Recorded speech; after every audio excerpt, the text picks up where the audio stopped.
Welcome to my show, Oilio. My name is Susan Rushton, and before we continue, I need to explain what Oilio means. One definition is that it's short for olla podrida, which is Spanish for rotten bowl or rotten pot, which I just get a big kick out of. It's a Spanish-Portuguese dish with essentially everything in the world in it. Pork in all its iterations, pig's feet, pig's brain, what else? Bacon, sausage, etc. As well as chicken, chickpeas, cabbage, carrots, beans, onions, and garlic. As I said, essentially everything in the world in it except kidney pie and whipped cream. Ooh, with good reason. And so that's one definition of Oilio. And the other definition is that Oilio comes in between acts of a melodrama. You might have somebody singing, you might have somebody juggling, you might have somebody doing a skit, and none of it has anything to do with anything else, and none of it has anything to do with the melodrama. So in other words, it's apples, oranges, and a monkey wrench. So welcome to my monkey wrench. Today my guests are people and the four of us, the director, these people, gentle people, and I have been trying to get together for months, and I'm tickled that we've been able to do it today. My guests are Daniel Berlant, right, okay. He is on the Auburn City Council, and if you're interested in connecting with him, you can connect him at his email, dberlant, BERLANT, at auburn.ca.gov. And my other guest is Alice Dowdin Calvillo. Calvillo. Yes. Okay. Also City Council, Mayor Pro Tem, and you can connect with her at Dowdin Calvillo at auburn.ca.gov. Friends, thank you very much for joining me. I appreciate your presence. I appreciate your faces. I appreciate the fact that you are on the City Council. Thank you very much. And all of us, the three of us, can be seen all over the city at various times, various events. And anytime I'm promoting Silver Screen, auburnsilverscreen.com, I see them. Yeah. Usually hauling our kids around. That's right. I've got a little son, she's got a daughter, and we commonly call them the Auburn kids. I don't think you're hauling your daughter around, but you're just... She accompanies me now. Okay, now that she's a nicer way of putting it. As a teenager, yes, the council kids. So yes, absolutely. Right. Yeah. Okay. I was encouraged by my boss at ACTV to invite the two of you to join me, because he films, he tapes the City Council meetings, and he let me know that regularly the two of you are stressing the need for fire safety in Auburn. You better get them in here, he said. You need to get them in here because that's one of their main focuses. Why? Yes, I know why, and you know why, but even so. Well, why?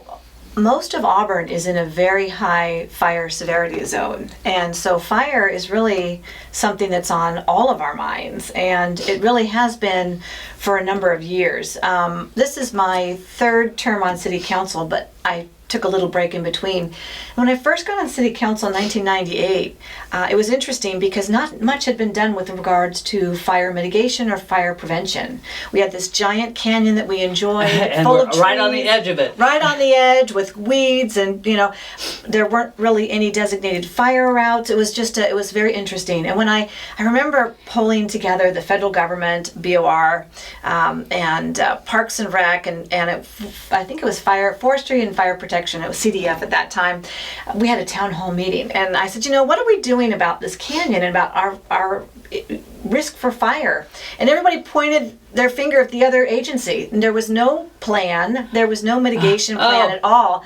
And so it sort of started that dialogue, more than 20 years ago. Maybe we should have a plan. We should do something. And all the discussions were happening from a regional perspective with the American River Watershed Group. Later on, the fire safe councils came into play, which we have very active. But really, it was sort of that initial, I just remember, here we are, we've got this canyon, we love it, but it's such a huge fire risk for us. What are we doing? We were doing nothing. And so we started slowly, and we've come a long ways, but it's a huge risk for all of us. So of course, it's on my mind.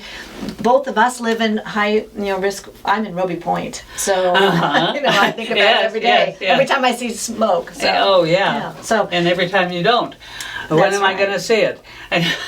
So it's something very important for our we don't want to have another campfire, something like that here. It's important for both of us, and I want to speak for my colleague here. No, I mean, I completely agree. There are a lot of issues that we deal with in the city, and there's a lot of good things that are being done every single day by all of our departments.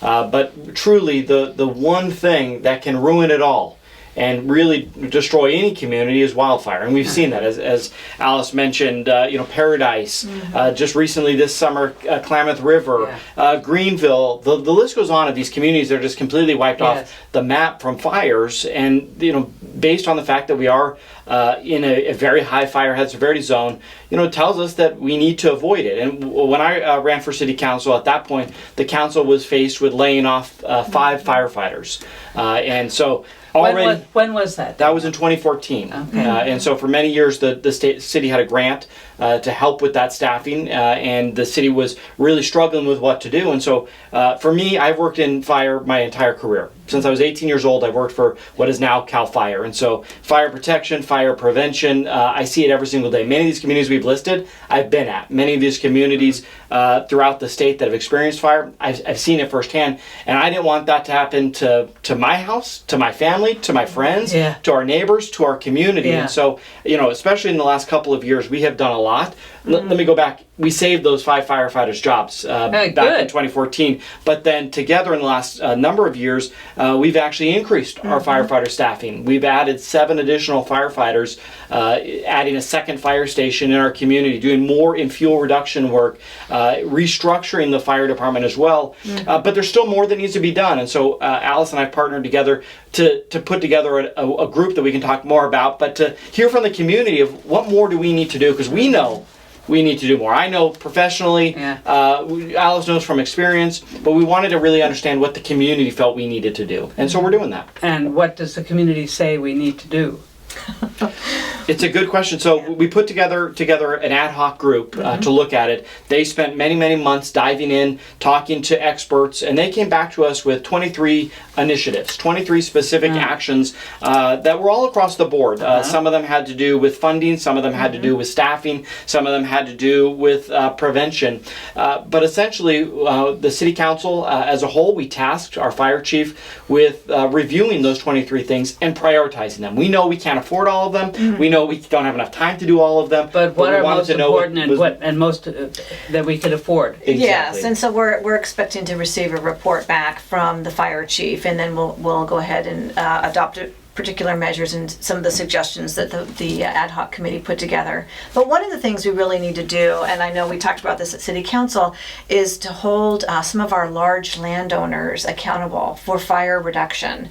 For example, the UP, the railroad goes through Auburn, and I believe they have about 220 acres of property that needs to be cleared on a regular basis. And while the folks in California understand the significance of wildfire prevention and those activities that are needed to keep the tracks clear, back in in the middle part of the country, in Kansas, they may There's not necessarily. No problem. Yes, exactly. It's always raining. So it's really, we need to be a little more active in trying to get to those folks to ensure that they recognize the significance here in California, and in particular with regards to Auburn. For one thing, not only is it dangerous foolish, also dangerous to have a fire would be tragic for us. There's money, the loss of money, guys. If you choose to let this happen, this is not good for you. And if that's the only thing that will make them act, maybe that's the way to promote them. Well, we're working towards more of a regional solution and maybe working with Colfax and other jurisdictions that have a similar issue to Auburn with these, large landowners like UP, and making sure that they understand. They've done some clearing. I think they've cleared about 8 acres. Right along some Yeah. populous neighborhoods in South Auburn. And we are very appreciative of that, but there is much more work to do. Yeah. And then, of course, we have the Bureau of Reclamation, which is right next door to us with the canyon. They are the managers of the land. They contract with Parks and Rec to run the park, the recreational operations there. But really, that's their responsibility to maintain that property. And what's difficult is that they're not in that land management. That's not really their expertise, right? Bureau of Reclamation is more about water, managing water and dams, and so it's been a challenge to get them to step up and to take responsibility to work with us. That land is where the water is. Exactly, and the reason why BOR has jurisdiction down there is because at one time there was the proposed Auburn Dam, so that's why they still have that jurisdiction as opposed to U.S. Forest Service, which would be more of the appropriate landowner. But in any event, we are working with them, and they're coming around now. Well, I think it's really important. You said maintain. They've owned this land for decades. 20 years ago, I think with a lot of your effort, the Bureau contracted with CAL FIRE, and they started the Auburn Shaded Fuel Break. About a 7-8 mile stretch where it's not just bare dirt. They're removing the brush. They're kind of opening up the trees and creating a safe place for firefighters to take a stand if a fire does occur in the canyon, that they can hold it back. Unfortunately, the Bureau, based on decisions back in Washington, they stopped maintaining that fuel break, and it became overgrown and almost was back to its natural unhealthy state. CAL FIRE provided a grant, about almost $2 million to the Placer County Resource Conservation District. Lots of different government entities and acronyms here, but the Resource Conservation District really reopened that fuel break. That work was done. The fuel break is beautiful. They even have worked to do some extension of it and making it a little bit wider. The problem is that grant is now expired. They did the work, and so how do you maintain it? And so we've been really on the Bureau of Reclamation, and the local staff have really been attentive to our request to the state put in all this work and money. Now you need to keep it maintained. And so the Bureau of Reclamation has been doing that. They've been bringing goats in, and goats really, I believe, are the best fire prevention tool to maintain. They don't cut down trees, they don't create fuel breaks, but they can maintain eating the grass. And so between the Bureau of Reclamation, the City of Auburn, and even Auburn Recreation District, ARD, there's been a lot of usage on government-owned land to keep goats eating the grass, eating the brush, and maintaining those fuel breaks. I saw happy goats today, actually. I went out for a run today over by the Overlook, and there they were munching away. It's always a happy thing when you hear all this munching. You come around the corner, oh, it's the goats. Good. Thank you. It's not locusts or something, it's the goats. Eat. But and they're great. They really are very effective. But they're expensive, and so that's why it's important for us to partner with, the various state and federal agencies to work together to do what we can to keep our neighborhoods safe. But one of the things too that back to you were talking about investing. I know your point was for UP, but for us, investing in our firefighters, which we arguably have the best in the state here in Auburn, but investing in our fire protection, investing in fire prevention and goats. That investment is going to pay off, because if a fire was to occur and destroy our community, that's not just disrupting our lives, that's disrupting our economy, wiping out the tax base, damaging business, specifically small business. And so it may be very difficult for us to find the solutions of how do we fund them, but that's our job. We have to find that money, because we either pay now or we're going to pay 10 times later on. Yeah. Now, would it make sense for the three of us to ask people watching to contribute to this? And where would they put the money? Where would they send it? Well, actually, what we would probably encourage homeowners to do is some home hardening because, certainly folks could maybe make a donation, but we haven't set anything up for that kind of a thing to help us with those bigger fire breaks and things of that nature.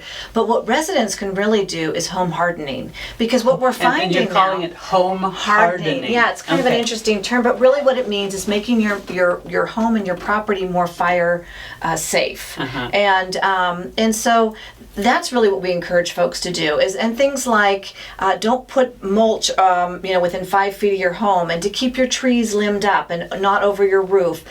Wood fences connecting to your home. They've found that embers are really a source of, when you've got a fire a mile away, an ember is just a little tiny, flame. And you think you're safe. You think you're safe, but making sure that all your vents have the little tiny micro screens on them, which a lot of us don't. And we've with our Firewise community, we actually distributed those little screens to put on our vents, and taking those kinds of actions to really make sure that we are doing all that we can to keep fire away from our home and our neighbors as well, and really encouraging our neighbors to do the same. Some of us have some neighbors that aren't quite there yet, but just working collectively. And we've got Firewise communities that come together. These are neighborhoods, volunteers, that they come together and they work on projects to keep the neighborhood safe. We in Roby Point, we've engaged we had a partnership with the city, and we took one road. We don't have very many entrances and egresses out there, but there was one that was very overgrown with trees, Placerado, very steep hill. Yeah. We, as a neighborhood,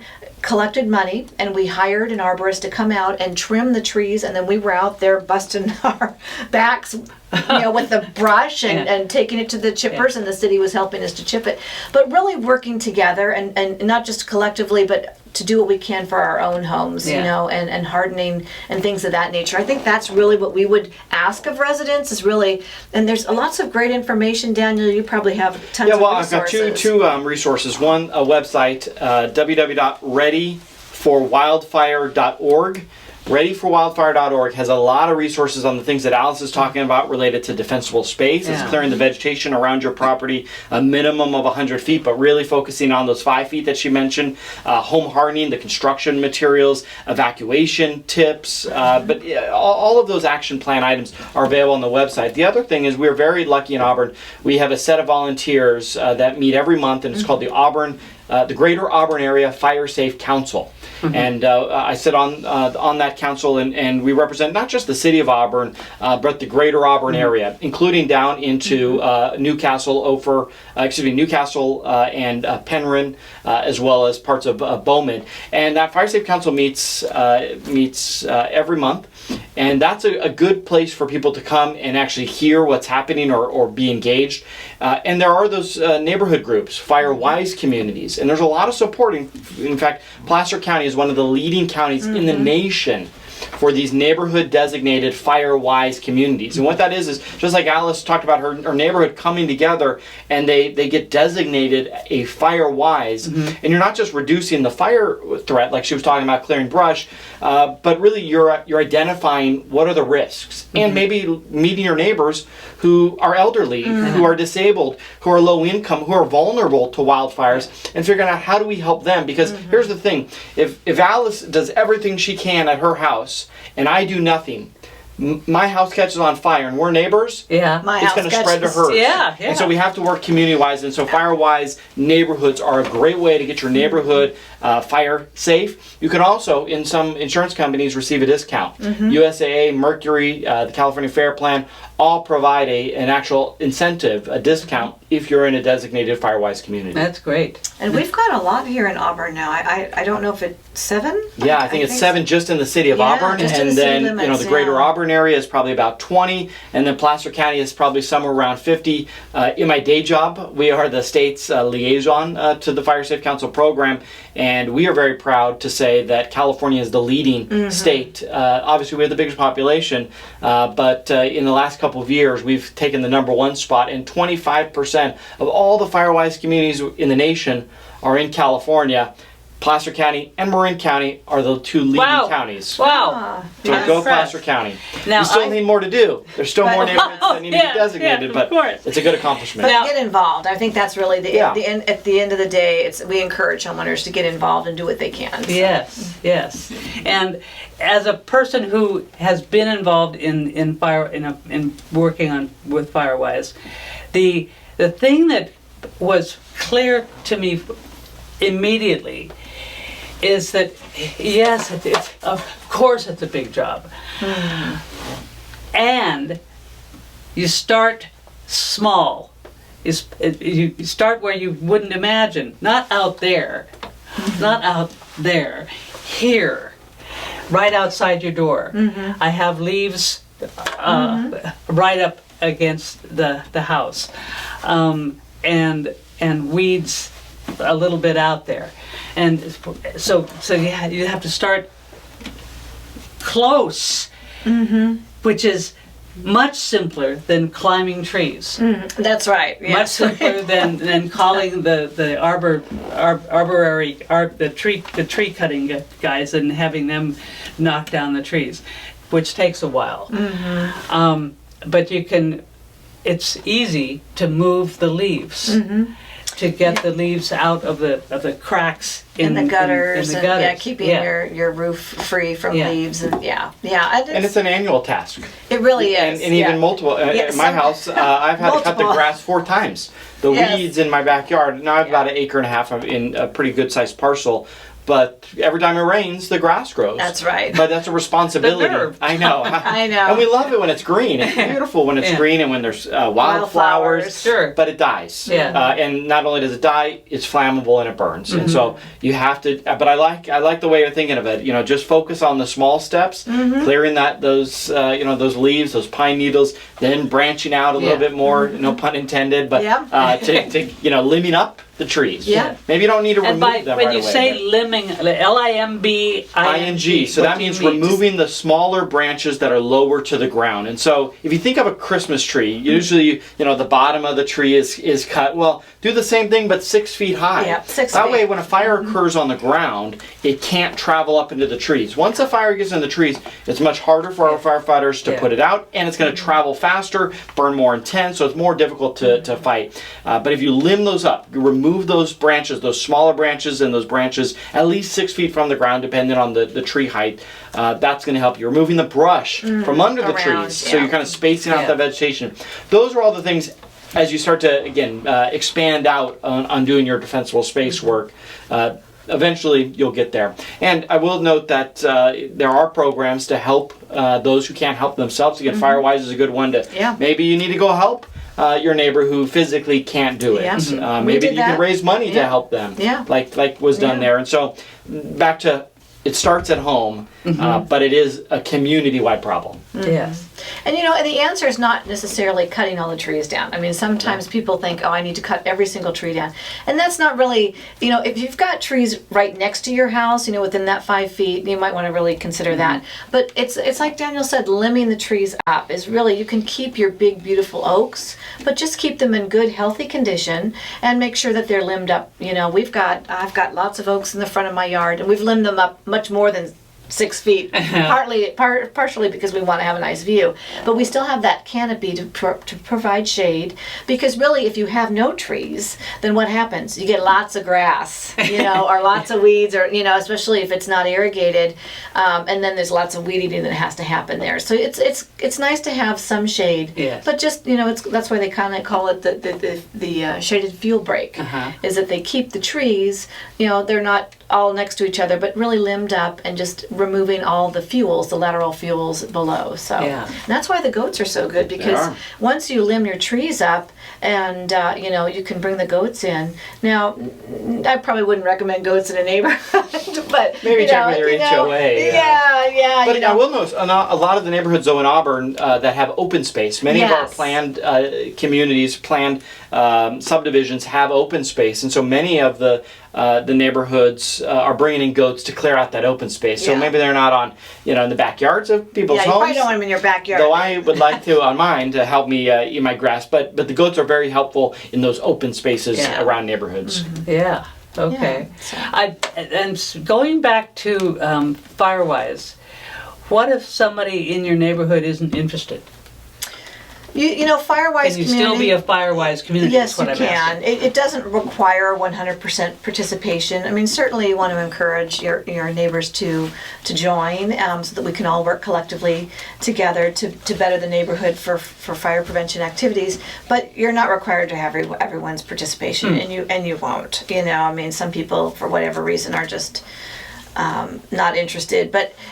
You know, I'm proud. I think that a lot of our Firewise communities, they have high rates of participation. Yeah. People want to participate. They want to make sure that they're keeping their neighborhood safe. So, Yes. it's not required. It's not like you have to have 90% or Yeah. so. Now this fuel break at the edge of the canyon, where is that?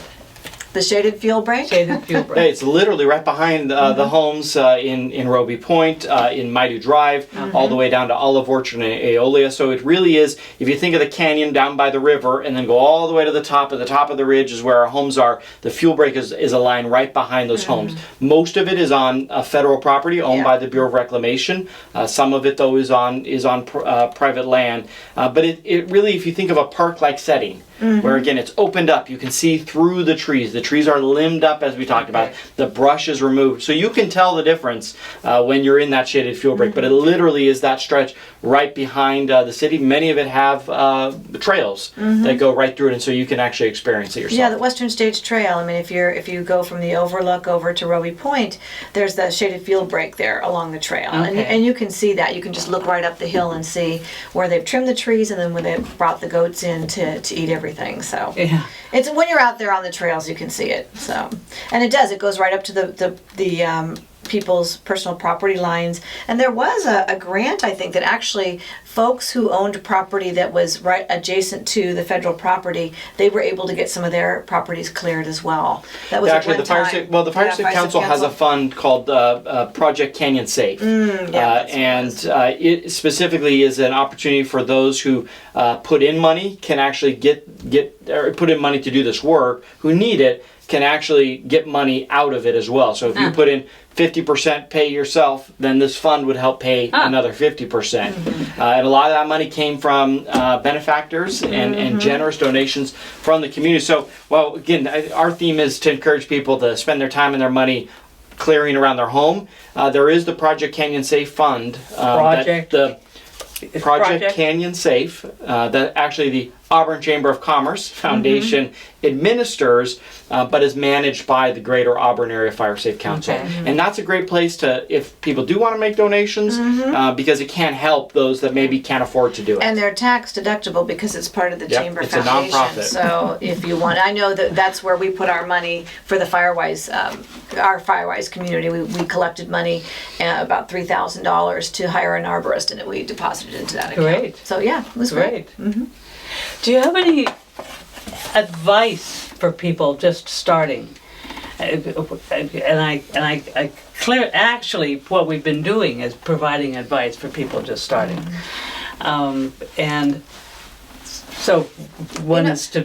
That website, Daniel, do you want to give that website again? That tells people where to go and how to do more about... that website, www.readyforwildfire.org is a great place. On that site, you can actually link to the CAL FIRE website that has an assessment that you can, a defensible space assessment.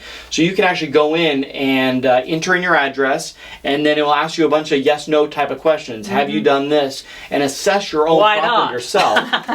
No judgment. Yeah. Just, I'll tell you what we thought was everyone would say yes, yes, yes, yes, yes, but in reality, people were honest. Yeah. The things people hadn't done, but it's another way to understand what needs to be done around your house. Sure. I think that's the best place to start. And all the tips that we've been talking about today related to defensible space, it doesn't have to be difficult. Just brushing off those leaves, on your roof and around your home. Doing a few little construction items. On that website that I gave, there's actually what we call the low-cost retrofit list. Okay. And so like the screening that Alice talked about, where you can put smaller size open screening. A lot of these items don't cost a lot of money, don't take a lot of extra work, but do pay off significantly in a fire. Yes. Okay. Wow. So that's readyforwildflower.org.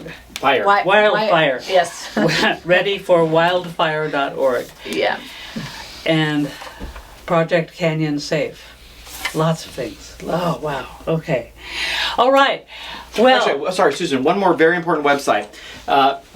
Since we are in fire season, people need to sign up for emergency alerts. Yes, And so you can absolutely. take your cell phone and you can go to www.placeralert.org and register your cell phone. And registering your cell phone allows our police department, our sheriff's department, when an emergency occurs, to text you and to call you to let you know that you're being evacuated or what that emergency is. Many people are getting rid of their landlines, and so they're defaulting to cell phones. You have to register your cell phone. Sure. So that's really important as we're in fire season now to sign your cell phone up. at Absolutely. placeralert.org. Yeah. Well, friends, thank you very much for joining me. Alice Dowdin Calvillo. Calvillo. And Daniel Berlant. Thank you very much. I appreciate the time Thank you. you've shared with us. It's our Hey. pleasure. So thank you for having us Yeah, and today. it's important messaging for our Yeah, community. absolutely. Yes. And thank you for watching, and I'll see you again.